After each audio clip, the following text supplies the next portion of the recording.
Padre bueno, te damos gracias. Gracias por este tiempo en el cual tú nos permites acudir a este lugar, a adorarte, a exaltar tu nombre.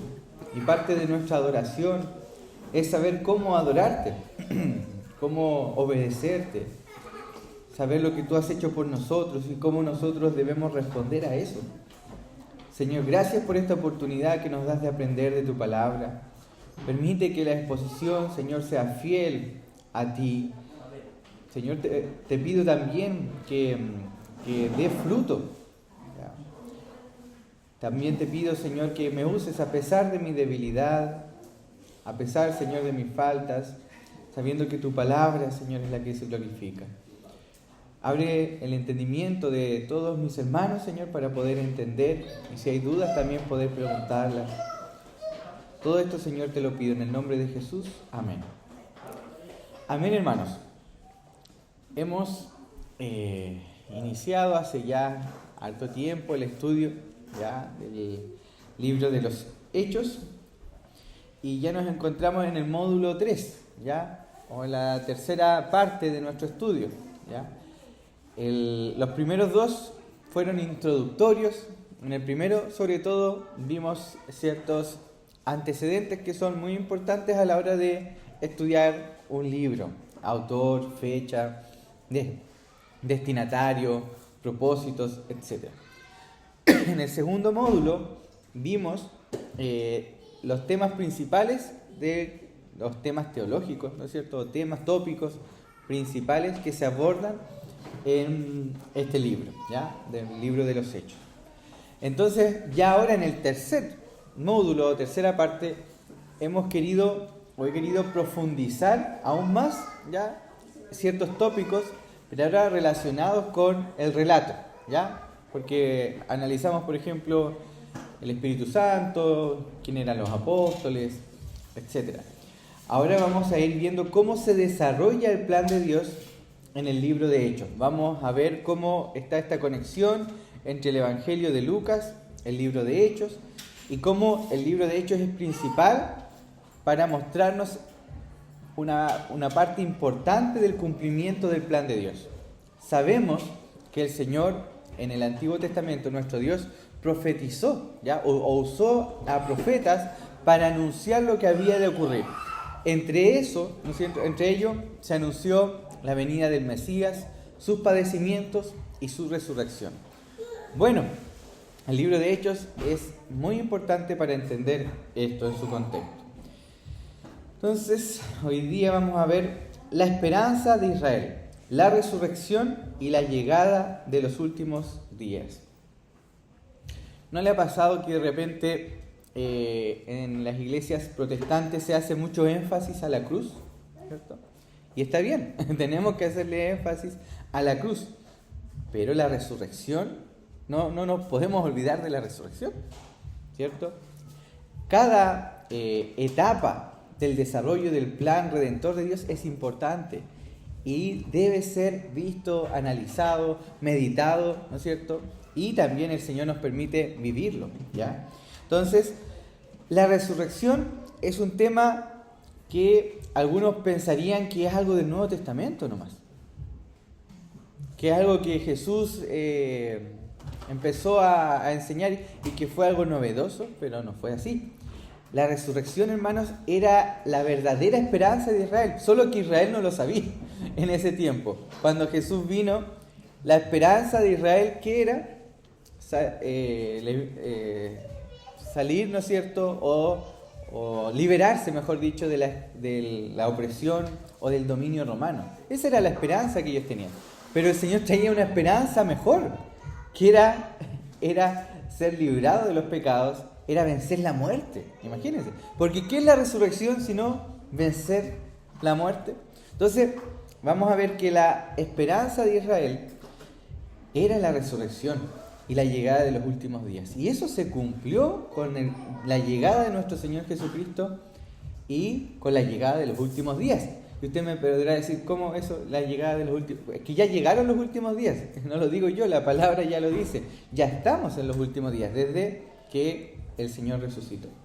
Entonces vamos a analizar eso Vamos a ver la esperanza de resurrección, la resurrección en el Evangelio de Lucas, importante porque tenemos una unidad entre estos dos libros, la resurrección en Hechos, la muerte de Jesús y la resurrección en Hechos, y predicar el Evangelio en Hechos, ¿ya?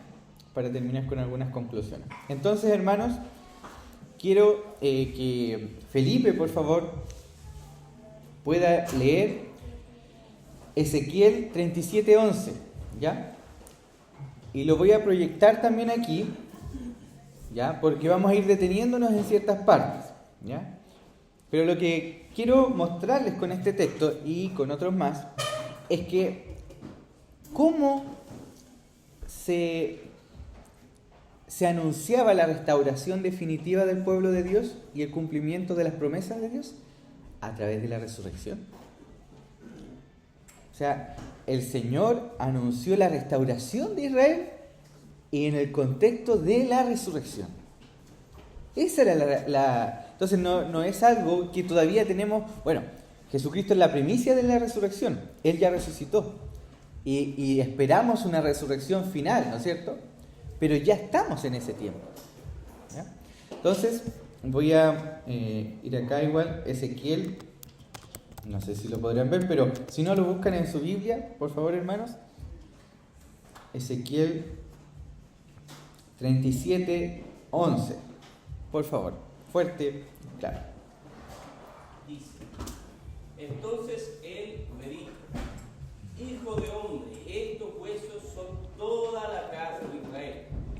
Ellos dicen: nuestros huesos se han secado y nuestra esperanza ha perecido. Estamos completamente destruidos. ¿Sí o no? Sí. Hasta que yo te haga parar, por favor. Por tanto, profetiza y diles: así dice el Señor Dios: voy a abrir sus sepulcros y los haré subir de sus sepulcros, pueblo mío, y los llevaré a la tierra de Israel. Y sabrán que yo soy el Señor, cuando abra sus sepulcros y los haga subir a ustedes de sus sepulcros, pueblo mío. Pondré mi espíritu en ustedes y vivirán, y los estableceré en su tierra. Entonces sabrán que yo, el Señor, he hablado y lo he hecho, declara el Señor. Hasta ahí, muchas gracias. Es imposible leer este texto sin llevarlo a nosotros, como algo que ya en cierta parte ya ha ocurrido. La palabra nos habla de nosotros, los cristianos, como quienes hemos resucitado. Ya hemos resucitado, pero también vamos a resucitar, ¿ya? También la palabra nos habla de que hemos recibido el Espíritu. Pondré mi Espíritu en vosotros. Eso ya, y es por eso que estamos estudiando el libro de Hechos y nos vamos a aproximar a analizar el Pentecostés, porque ahí eso ocurrió. El Espíritu del Señor fue derramado y desde ahí ha sido derramado a toda la iglesia. Entonces, ¿qué quiero decir con esto, hermanos? Es que la esperanza de Israel era la resurrección. Era este tiempo, era tan importante, pero para la resurrección, sí o sí, antes tenía que haber la muerte del Señor, la pasión del Señor, ¿ya? Entonces, así como textos como Ezequiel, hay otros textos en Isaías, en Daniel, que nos permiten ver la resurrección en términos que ya han ocurrido en Cristo, pero también términos que se van a consumar en el día final. Miren esta cita de este teólogo, no sé cómo se pronunciará. La resurrección significa el cumplimiento de las promesas de Dios, la inauguración de la era venidera, la restauración del exilio y el regreso de Israel. Hermanos, en el contexto de este texto de Ezequiel, y lo vamos a analizar más adelante también, encontramos que esta profecía que conlleva la resurrección está en el contexto de la restauración de Israel. Y eso ocurrió en Cristo, ¿cierto? Y eso ocurrirá con nosotros al final de la historia, ¿ya? Y aquí la resurrección corporal de Cristo es importante, hermanos, porque abre la superposición. ¿Qué es una superposición? Es esto. Se superponen, ¿ya? Por ejemplo, está el siglo El siglo que se va o el mundo que se va y el mundo que viene, ¿ya? Entonces, la resurrección corporal de Cristo habla de la superposición de los tiempos entre su resurrección y la resurrección final. ¿Ya?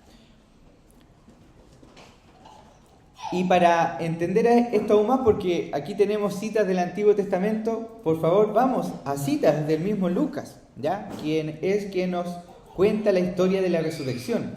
Busquen por favor en su Biblia Lucas 24. Tenemos 3 escenas. Lucas 24.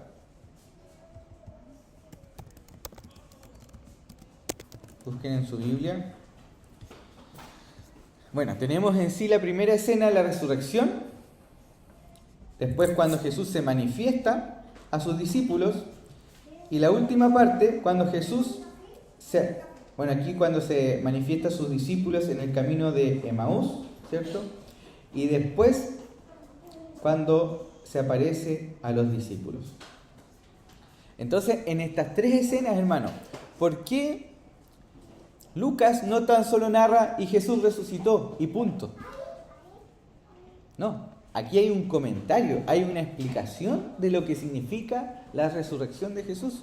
En primer lugar tenemos confusión, tenemos una tumba vacía, tenemos las apariciones de Jesús.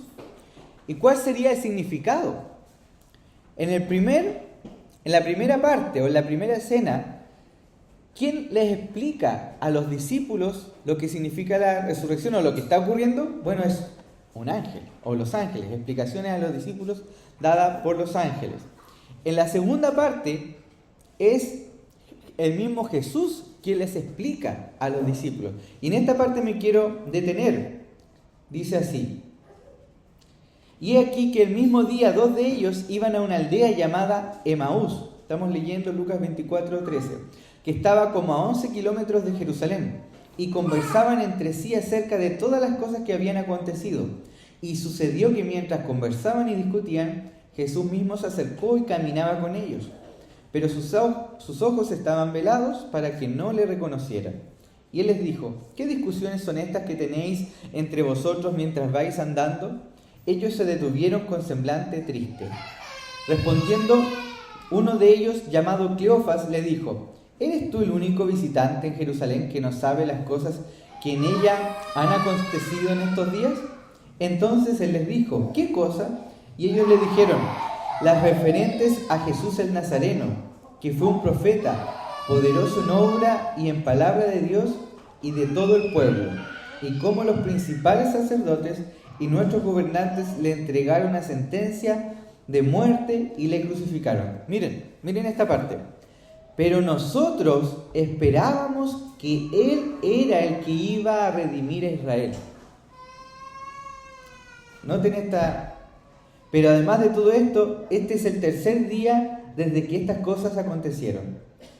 Y también algunas mujeres de entre nosotros nos asombraron, pues cuando fueron de madrugada al sepulcro y al no hallar su cuerpo, vinieron diciendo que también habían visto una aparición de ángeles que decían que Él vivía. Algunos de los que estaban con nosotros fueron al sepulcro y lo hallaron tal como también las mujeres habían dicho, pero a él no le vieron. Entonces Jesús les dijo: oh insensatos y tardos de corazón para creer todo lo que los profetas han dicho. ¿No era necesario que el Cristo padeciera todas estas cosas y entrara en su gloria? Y comenzando por Moisés y continuando con todos los profetas, les explicó lo referente a él en todas las Escrituras. ¿Qué quiere decir esto, hermanos? Que tenemos a un pueblo esperando una cosa y recibiendo algo mejor. La resurrección corporal de Cristo, hermanos, fue algo mucho mejor, porque abre una nueva era, un nuevo tiempo. Entonces, y para remate, esto significa en el contexto del Antiguo Testamento y como lo explica en el Nuevo Testamento, la restauración de Israel. O sea que estamos viendo que la restauración de Israel era algo que se profetizó, y como marco de esa restauración, o como, mejor dicho, como eje principal, estaba la resurrección de Cristo. Y esa resurrección de Cristo ya ocurrió. Entonces, tenemos que Lucas se toma el tiempo para explicar la resurrección como el cumplimiento de las promesas del Antiguo Testamento y de las palabras de Jesús. Jesús también, Él lo había dicho. Jesús dijo que lo iban a entregar, iba a morir, pero al tercer día iba a resucitar. Los profetas anunciaron los padecimientos del Señor. Y los profetas también anunciaron la restauración de Israel en el marco, ¿no es cierto?, de la resurrección.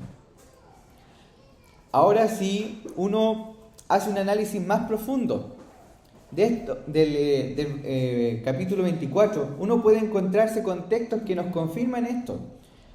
El 25 y 27 ya lo leímos. Vayamos al 32, por ejemplo, dice: y se dijeron el uno al otro: ¿no ardía nuestro corazón dentro de nosotros mientras nos hablaba en el camino, cuando nos abría las Escrituras? ¿A qué se refiere esto? Que las Escrituras estaban veladas para ellos, ellos no las entendían, no les podían dar el verdadero significado, pero Jesús les dio el significado, el verdadero significado. El 44 y el 45 dice: y les dijo: esto es lo que yo decía cuando todavía estaba con vosotros, que era necesario que se cumpliera todo lo que sobre mí está escrito en la ley de Moisés, en los profetas y en los salmos. Entonces les abrió la mente para que comprendieran las Escrituras, y les dijo: así está escrito, que el Cristo padeciera y resucitara de entre los muertos al tercer día, y que en su nombre se predicara el arrepentimiento para perdón de los pecados a todas las naciones, comenzando desde Jerusalén. Hermanos, el grueso de las profecías del Antiguo Testamento aquí nos está diciendo nuestro Señor Jesucristo que ya se han cumplido. Se cumplieron en el Señor Jesucristo, tanto en su muerte como en su resurrección. Y ahora lo que queda no es estar buscando cuándo va a llegar el Señor, sino que predicar. Eso es lo que queda. Dice: y después, y resucitara de entre los muertos al tercer día, y que en su nombre se predicara el arrepentimiento para el perdón de pecados.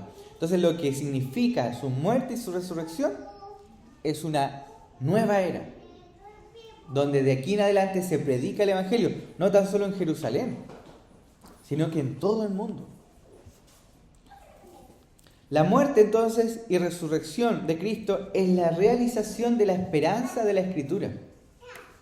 No sé si usted ha escuchado alguna vez ya una frase que dice: se viene algo mejor para tu vida.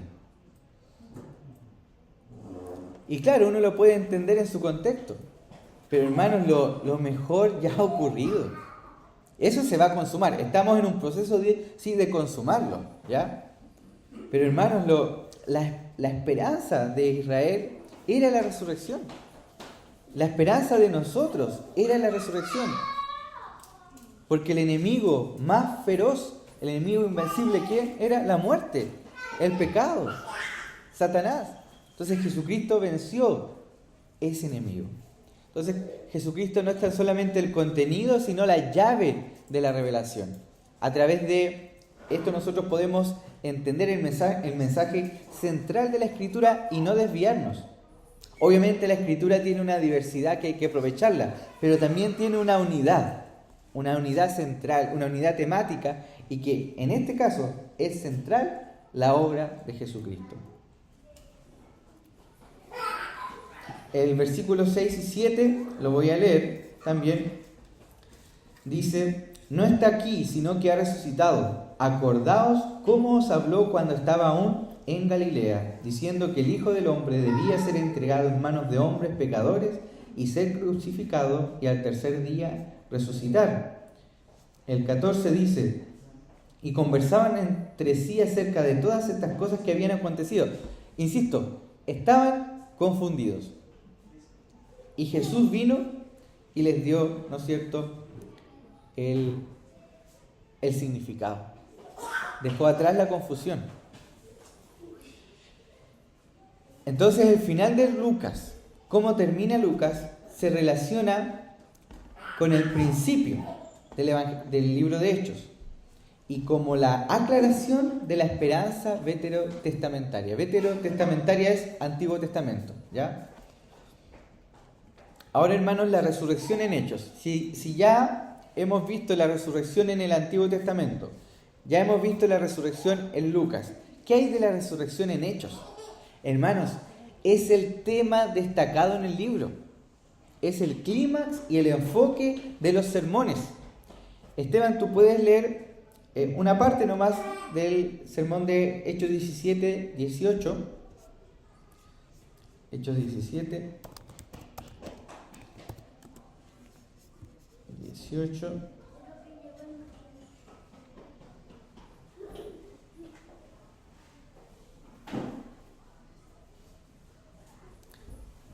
Hechos 17, 18. Ya. También disputaban con él algunos de los filósofos epicúreos y estoicos, y algunos decían, ¿qué quiere decir este palabrero? Y otros, parece ser un predicador de divinidades extrañas, porque les predicaba a Jesús y la resurrección. Gracias. Ahora sáltate al 22, por favor. Ojo, ahí está hablando de la resurrección. Entonces Pablo, poniéndose en pie en medio del Areópago, dijo, varones atenienses, percibo que sois muy religiosos en todo sentido. Sigue, por favor. Sí. Porque mientras pasaba y observaba los objetos de vuestra adoración, hallé también un altar con esta inscripción, al Dios desconocido. Pues lo que vosotros adoráis sin conocer, eso os anuncio yo. El Dios que hizo el mundo y todo lo que en él hay, puesto que es Señor del cielo y de la tierra, no mora en templos hechos por manos de hombres, ni es servido por manos humanas, como si necesitara de algo, puesto que él da a todos vida y aliento y todas las cosas. Al 30, por favor, ahora. ¿Hasta el 30? El 30 y 31. Por tanto, habiendo pasado por alto los tiempos de ignorancia, Dios declara ahora a todos los hombres en todas partes que se arrepientan, porque Él ha establecido un día en el cual juzgará al mundo en justicia, por medio de un hombre a quien ha designado, habiendo presentado pruebas a todos los hombres al resucitarle de entre los muertos. Ya, entonces, hermanos, la resurrección de Cristo es un tema importante. O sea, fue lo que desató la discusión y como Pablo termina, ¿ya? Entonces, no es un tema en segundo plano, es un tema importante, ¿ya? Y el énfasis es que fue una resurrección corporal, hermanos. Esto es muy importante.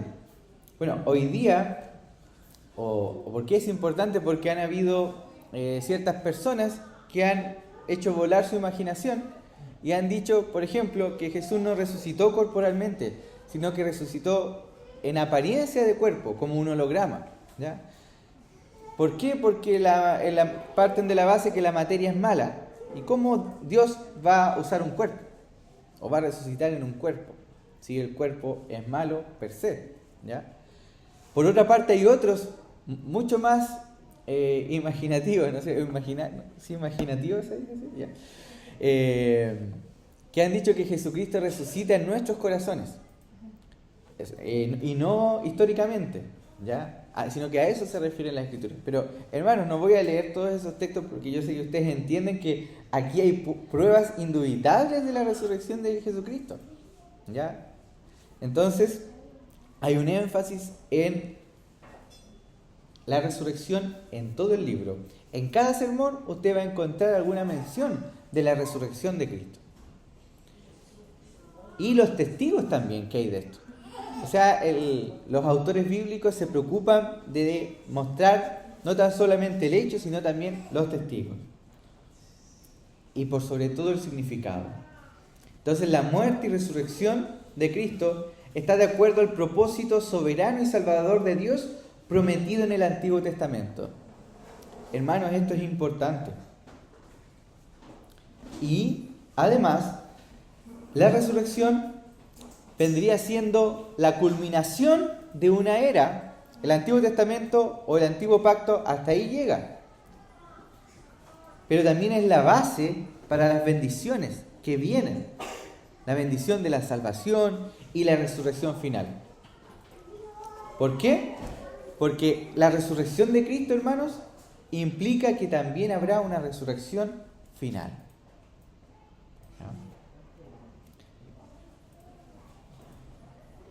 Kenita, ¿usted puede leer Hechos 28:20?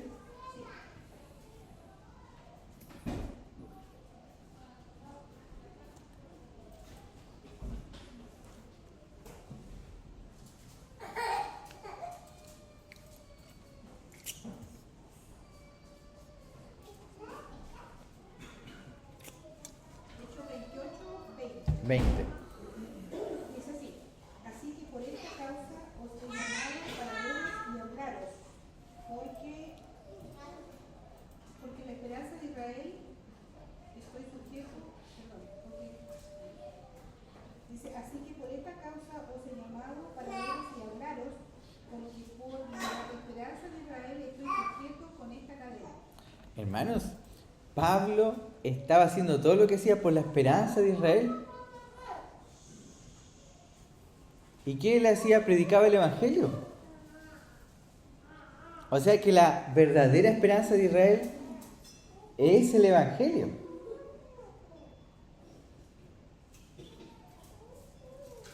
Y nosotros estamos ahí. Ya dejó de ser algo étnico, sino ahora es algo que no tiene límite, de toda lengua, pueblo y nación. La esperanza de Israel, hermanos, es el Evangelio, es la muerte y la resurrección de Cristo. En otras palabras, los israelitas que hoy día existen, su esperanza principal no es la recuperación de sus tierras. Lo que necesita un israelita es conocer a Cristo. Esa es su verdadera esperanza. Entonces, esta esperanza es la ansiada era venidera de los últimos días, caracterizada por la resurrección, las bendiciones de esa era, el Espíritu Santo y el regreso y la restauración del pueblo de Dios. En la próxima clase, hermanos, vamos a entender cómo hay muchos más elementos que nos ayudan a entender que la restauración de Israel está en él como foco también, no tan solamente tiene la resurrección, sino también el Pentecostés. Después de la resurrección, entonces, viene el ofrecimiento de las bendiciones de la salvación. Vamos a leer Pentecostés 2:33. Hechos 2:23, donde se habla del Pentecostés. Así que, exaltado a la diestra de Dios y habiendo recibido del Padre la promesa del Espíritu Santo, ha derramado esto que vosotros veis y oís. Porque David no ascendió a los cielos, pero él mismo dice, dijo el Señor a mi Señor, siéntate a mi diestra hasta que ponga a tus enemigos por estrado de tus pies. Sepa pues con certeza, miren a quién le habla, toda la casa de Israel, que a este Jesús, a quienes vosotros crucificasteis, Dios le ha hecho Señor y Cristo. Vamos a leer también el 4, 10 y 12. Sabed todos vosotros y todo el pueblo de Israel que en el nombre de Jesucristo el Nazareno, a quien vosotros crucificasteis y a quien Dios resucitó de entre los muertos, por él, este hombre se halla aquí sano delante de vosotros. Este Jesús es la piedra desechada por vosotros los constructores, pero que ha venido a ser la piedra angular. Y en ningún otro hay salvación, porque no hay otro nombre bajo el cielo dado a los hombres en el cual podamos ser salvos. ¿Se dan cuenta, hermanos, cómo si uno va leyendo con más detenimiento, uno lee de repente muy rápido, ¿ya? Uno lee así como quien come rápido, ¿no es cierto? Come rápido. Como micro de campo se dice el dicho, ¿cierto? Come y se va. No, debemos leer con más detenimiento, con más cuidado. ¿Ya? Entonces, la resurrección, hermanos, es trascendente, pero sin la muerte no hay resurrección. Entonces, por eso que en el Evangelio de Lucas también encontramos que el viaje a Jerusalén es central. Para que sea mucho más conocido para ustedes, ¿se acuerdan de la exposición hace poco del Evangelio de Marcos?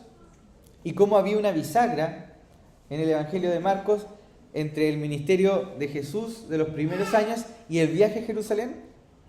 Ahí había una bisagra porque se determinaba algo súper trascendental en el viaje a Jerusalén. ¿Y cuál era la meta? La crucifixión. ¿Ya?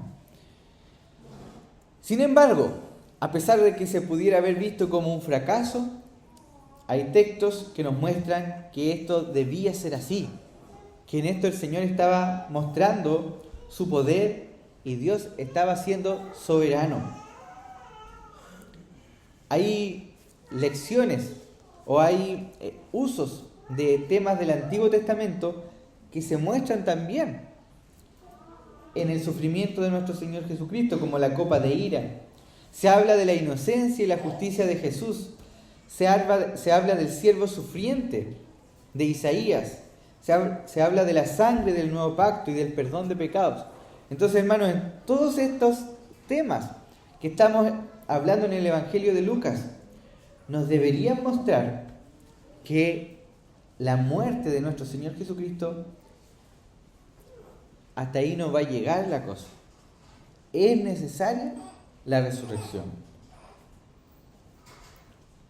Por otro lado, la misma muerte de nuestro Señor Jesucristo en el libro de Hechos muestra el plan y la voluntad de Dios. Muestra cómo Jesús llevó la maldición de Dios en él, aunque él era inocente, santo y justo. Otra vez se habla de Jesús como el siervo sufriente. También se habla de la muerte de Jesús como perdón de pecados, incluso como una iglesia comprada por la sangre de Jesús. ¿A qué quiero llegar con esto, hermanos? Es que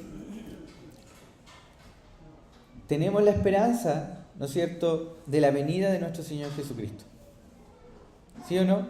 Esperamos que Él regrese, que Él retorne. Y eso debería ser el evento más esperado por nosotros. Pero hay ciertas tradiciones evangélicas que entre el evento de nuestro Señor Jesucristo, que ya ocurrió, y su llegada ponen otros eventos. Pero hermanos, lo más trascendental ya ha ocurrido. La muerte y resurrección de nuestro Señor Jesucristo es central, hermanos. Es central. Es por eso que no se puede predicar verdaderamente el Evangelio si usted solo predica de la muerte del Señor. Debemos predicar de la muerte y la resurrección. Muchas veces usted, cuando ha predicado el Evangelio, habla de que Jesús murió por nuestros pecados. Y muchas veces llega hasta ahí. Pero no debe ser así. Hay que continuar, contar la historia completa. Y así era como se predicaba el Evangelio en el libro de Hechos. Y aquí ya nos adentramos en la parte más práctica. Si la esperanza de Israel era la resurrección, era el tema central, para nosotros también. Es más, usted, hermano, ¿sabe por qué nos reunimos este día? Porque un día como hoy el Señor resucitó. Entonces celebramos eso. O sea, a ese nivel. La resurrección marca un antes y un después. Entonces, los discursos evangelísticos muestran cómo se proclamaba el Evangelio en el libro de Hechos. aunque hay una abreviatura y selección en el relato de Lucas sobre la predicación apostólica, podemos encontrar que hay temáticas muy importantes que no se nos deben olvidar a la hora de nosotros compartir el Evangelio. Incluso, a pesar, hermanos, de que los apóstoles tenían diferentes audiencias. Tenían audiencias judías, audiencias gentiles,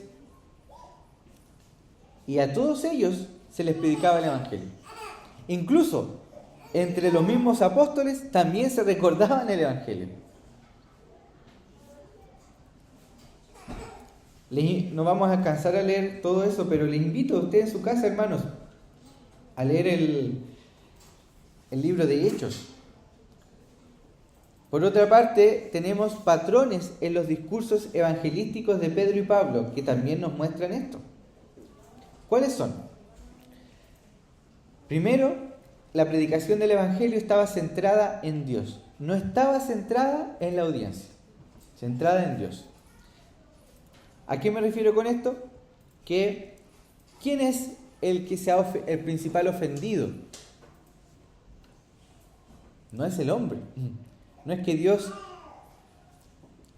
para explicarlo de otra manera, ¿usted ha escuchado la doctrina de la reconciliación?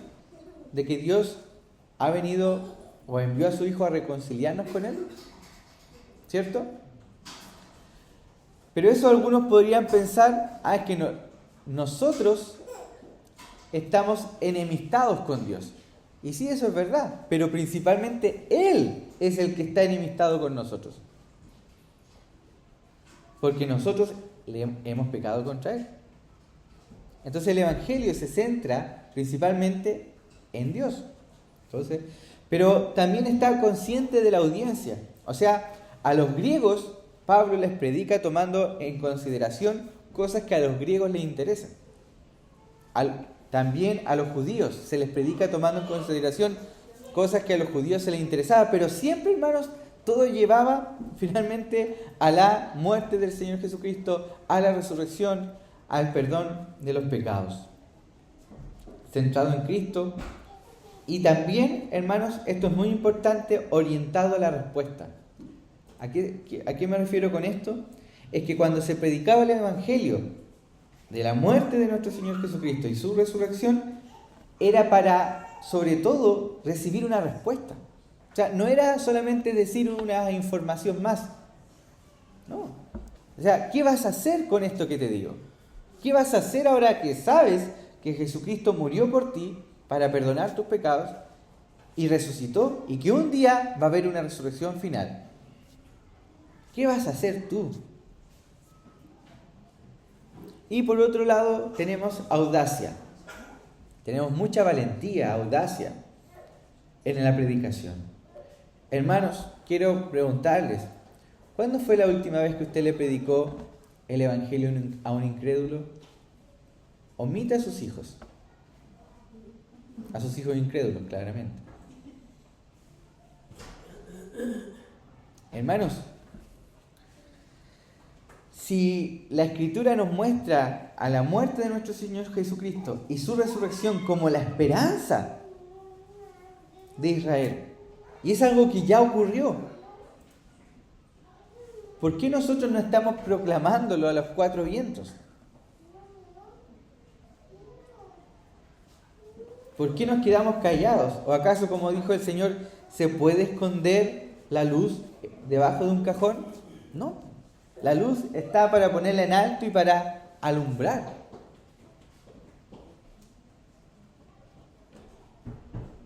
Entonces, ¿cuál es la esperanza de usted en este momento? Que le suban el sueldo, ir de vacaciones, tener un hijo. Cosas buenas, hermanos. Pero la esperanza principal de un creyente es esperar la resurrección. Y eso solo lo podemos esperar verdaderamente porque Jesucristo ya ha muerto y resucitado. Y eso es lo que debemos proclamar. Tenemos patrones, hermanos, en el libro de Hechos. Tenemos patrones, aquí obviamente no hay fórmulas mágicas, pero tenemos patrones importantes y que debemos continuar. Nosotros como iglesia La iglesia de hoy día quizás no tiene los dones, milagros, sanidades que tenían los apóstoles. Pero sí tenemos el Evangelio, hermano. Tremendo tesoro para predicar, para proclamar. Entonces quiero que en este estudio nos quedemos con esa idea, con esa reflexión, de que para Israel, en primer lugar, la verdadera esperanza profética se cumplió. Y está en vías de consumarse. O sea, no es que deba cumplirse de cero. No, quiero que se entienda bien esa parte. Ya se cumplió la esperanza. Solo que se está consumando. Va camino a su consumación. Y nosotros somos parte de la esperanza de Israel. Eso es uno. Y en segundo lugar, la idea es que si esta esperanza de Israel, si algo tan esperado ya se cumplió, hermanos, ¿qué vamos a hacer con eso? ¿Qué vamos a hacer con esta noticia? ¿Qué vamos a hacer con esta información que no quiero que solo sea información? Aquí, en esta imagen, pueden ver cómo en la predicación o en los discursos de los apóstoles tenemos estos patrones, donde siempre se habla, de la resurrección, siempre, en todos, de la crucifixión y la resurrección. Entonces, la resurrección de Cristo inaugura la era venidera como se promete en el Antiguo Testamento. La resurrección de Jesús es el cumplimiento de la esperanza de Israel, y la muerte y resurrección de nuestro Señor son la base para las bendiciones del nuevo pacto. Eso, hermanos. Ese sería el estudio de hoy. ¿Alguna duda? ¿Alguna consulta?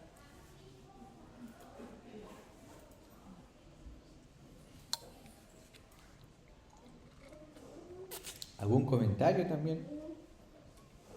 Yo tengo una pregunta. Es que cuando Jesús dice en la cruz consumado es, y después ahora vemos que aún no se consuma, ¿Sí? ¿cómo se entiende eso? ¿O a qué se refiere con consumado? Muy buena pregunta. Cuando el Señor dice consumado es, está hablando de su expiación, ¿ya? De lo que significa el cumplimiento del Antiguo Testamento en términos de su muerte, ¿ya?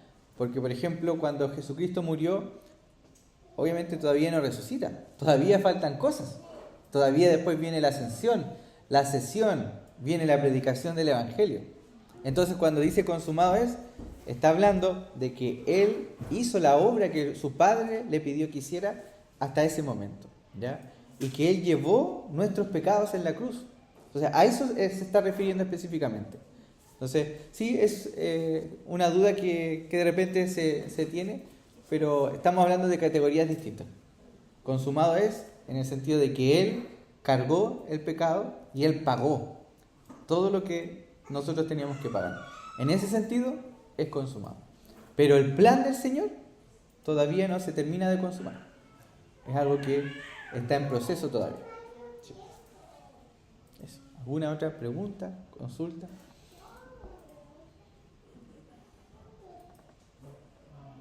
¿Sí?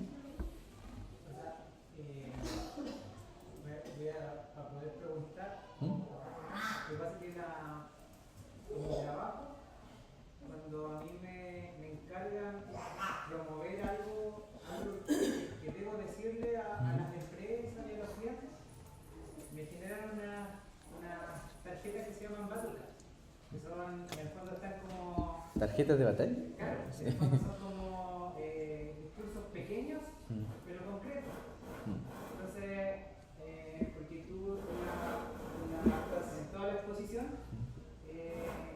también nombraste varias formas o varias energías que andan dando vueltas por ahí. Hay gente que cuenta los días, los meses, los años, para decir tal día viene. O hay otra gente que dice otras cosas un poco extrañas.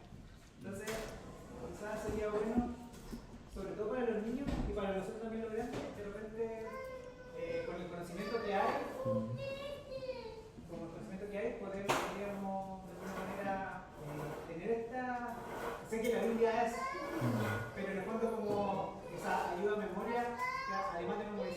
¿Sí? Ya. Vamos a... Me lo voy a anotar.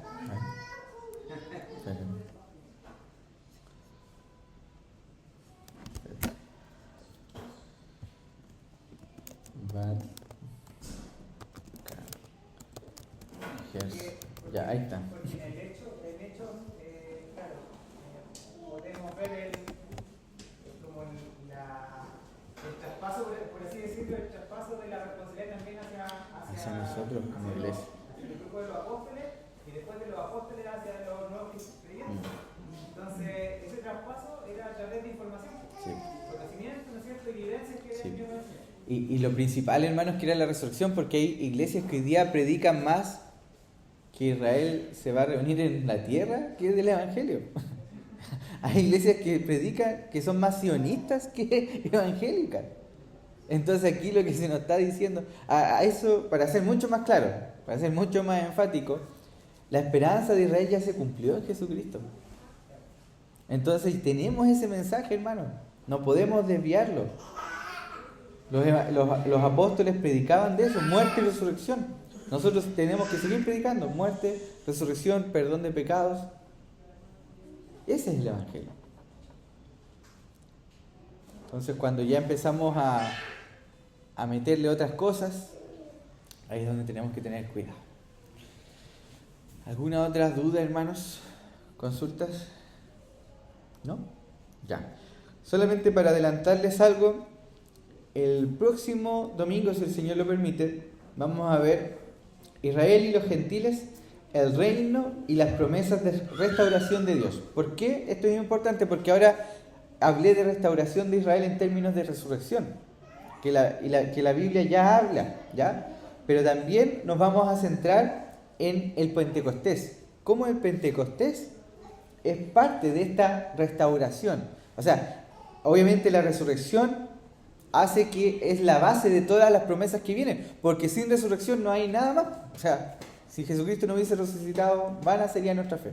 Pero como Jesucristo resucitó, ascendió, se sentó en el trono, derrama el Espíritu Santo, ahí vienen todas las promesas de restauración.